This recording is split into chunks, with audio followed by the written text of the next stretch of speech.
We are going to start the reading in this class by talking about the elements that contribute to a good story. We'll define them quickly here and then go into more detail, but our big focus today is the plot of the story outline, the way most stories are structured. Plot is the word we use to define the literary device that organizes the events in a story. You usually hear people talk about the plot when they are referring to the way all of the happenings in the narrative are structured. So basically, a good plot, as most people would define it, is one that a reader or a viewer can understand well without extensive analysis or research.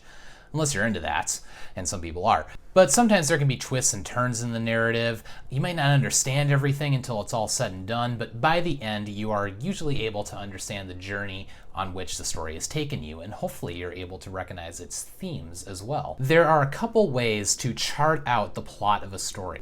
This is important to do both as readers and writers because once you know how to chart out a plot, you can make predictions as to what comes next, recognize themes and motifs as they pop up, and appreciate it more when you're confronted with a challenging plot, and sometimes even enjoy the journey because of its familiarity.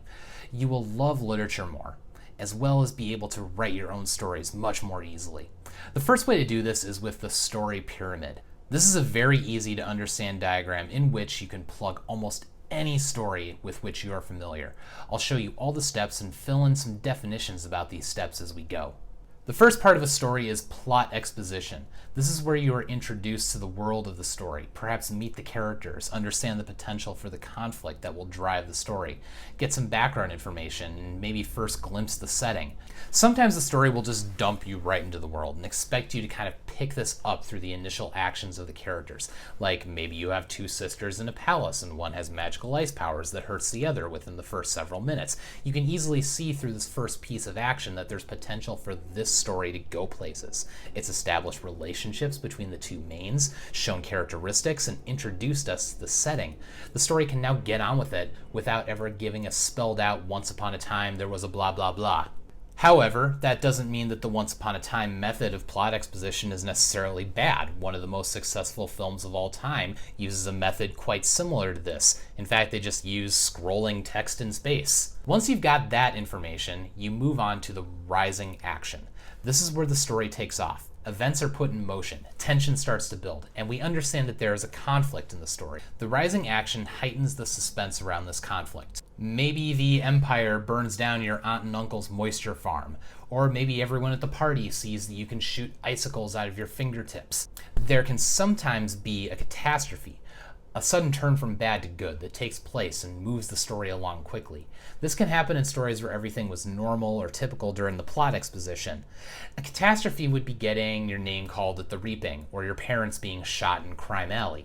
Basically, in this stage, the rising action, we see the world of the story getting more complicated and led towards the next stage, the top of the pyramid, which is the climax. This is the turning point of all the action, where the tension is released and the confrontation the story has been hinting at finally takes place. This can be a battle, a conversation, a showdown, the execution of a plan, but all stories need this moment where all the suspense culminates in the most intense and exciting moment of the story.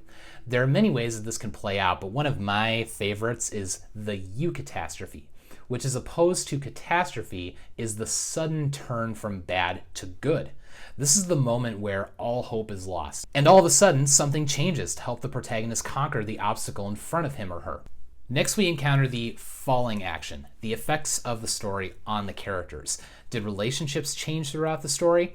Do any of the effects of the action need to be accounted for? Falling action wraps up loose ends and leads toward the resolution. And it's usually much shorter than the rising action. The resolution is where the problem or conflict is entirely resolved or worked out. This is where Han and Luke get their medals for blowing up the Death Star. This is where Elsa creates a skating rink in the courtyard of the palace. Everything is done and resolved. This is also known as the denouement, which is French for the action of untying.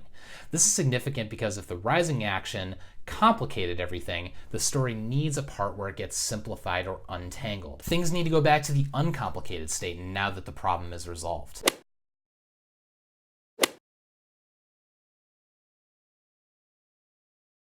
The pyramid is certainly one effective method for charting out a plot, but there's another that's been shown to be really effective in the past several years. The Pixar formula does something a bit different than the pyramid.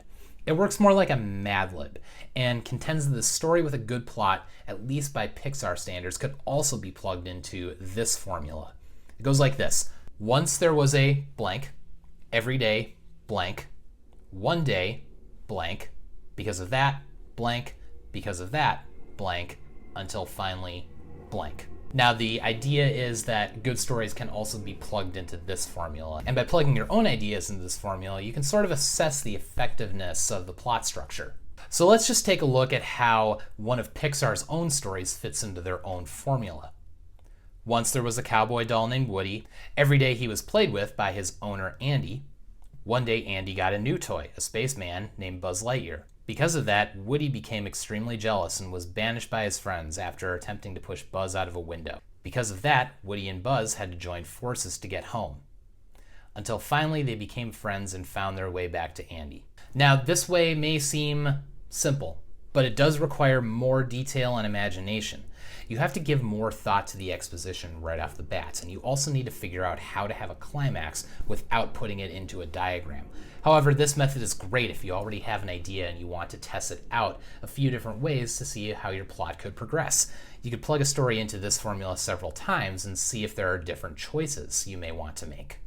When you begin writing a story, it will be important to use both of these formulas and to make sure you have the most interesting, exciting plot possible. But these are also important for understanding a story as you read it. If you can plug a short story into any of these formulas, it's a good bet that you understand the plot. It's a good test for yourself as we read short stories, and I bet it's one you'll apply to your own reading and viewing from now on.